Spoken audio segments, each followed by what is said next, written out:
Master గారు తెనాలి రావటం నాకు తెలియదు. కానీ మాస్టర్ గారు దగ్గర నాట్యం ఆరంభించింది 1956 మే స్టార్ట్ చేసింది. ఇవాళ రోజున మాస్టర్ గారి అభిమానం తెనాలి మీద, తెనాలి 5 స్టూడెంట్స్ మీద ఉంటుందంటే ఏ ముగ్గురుతో అయితే ఆయన స్టార్ట్ చేశారో, ప్రథమంగా రంగనాయకి, తర్వాత సమతాలు అంటే ప్రీ ఇందాక వచ్చింది మీరు అందరూ చూశారు.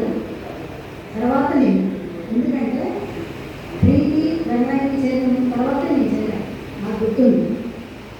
ఆయన మనసులో ఎంత గాఢంగా కోరుకున్నారంటే ఆయన స్టూడెంట్స్ అందరినీ చూడాలి, ఒకసారి అందరితో మాట్లాడాలి, ఆయన ఒకసారి చూడాలి, ఎవ్వరి నుంచి ఏమి సింగిల్ పైసా ఆశించిన మనిషి.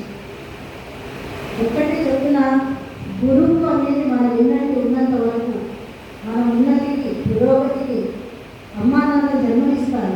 తర్వాత జన్మ మనం ఎట్లా తయారవుతాం, డాక్టరో, యాక్టరో, డ్యాన్సరో, ఆటలో అనేది ఫీల్డ్, దానికి గురుబలం మనకి చాలా ఉన్నాయి.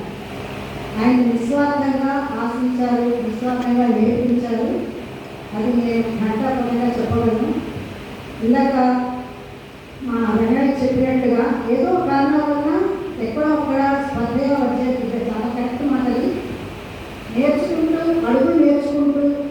అడుగు వస్తే చాలు అన్న రోజు మర్చిపోయి, ఐటమ్స్ వస్తే చాలు అన్న రోజు మర్చిపోయి, ప్రైజ్ వస్తే చాలు అని మర్చిపోయి, ఎక్కడికి ఎంతో గొప్ప ఉన్నతి వెళ్తూ కూడా దానికి మూలం ఏంటంటే ఆయన నేర్పిన విద్య.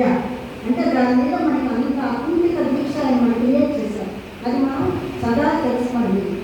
ఎందుకంటే వదిలే డ్యాన్స్ కొద్ది గౌరవం ఎక్కడ మానేది. ఆయన నేర్పిన వేళ విశేషం, గజగట్టిన ముహూర్త బలం ఎంత బలీయంగా ఉన్నాయంటే ఇవాళ